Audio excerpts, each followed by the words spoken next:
अस्सलाम वालेकुम। मोमिन की पहचान के बारे में, उसके वस्फ के बारे में आपने बहुत कुछ सुना होगा, लेकिन एक मोमिन की आपको एक्चुअल पहचान की बात बताऊं कि असल पहचान क्या है मोमिन की।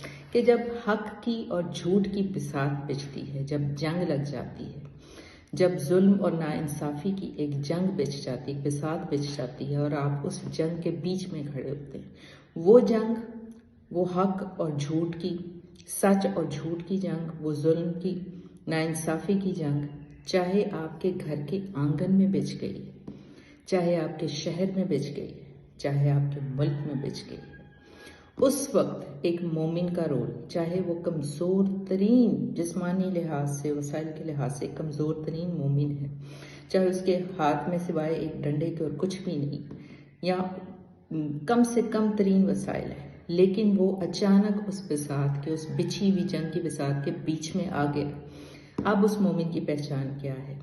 मोमिन की पहचान ये है कि वो हक के साथ खड़ा हो जाता है, फिर वो हक की जंग लड़ता है, चाहे उसके हाथ में एक तिनका हो, वो तिनके को भी तलवार की तरह लेकर लड़ता है।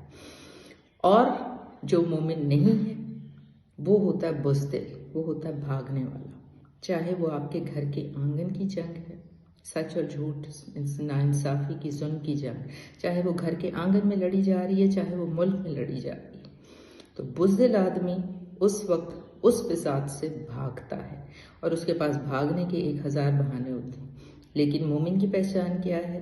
औरत हो, मर्द हो, बच्चा हो, बड़ा हो, जब उसके ऊपर वो जंग आती है और उस बिसात के बीच में आ जाता है, फिर वो लड़ता है, हक के साथ लड़ता है।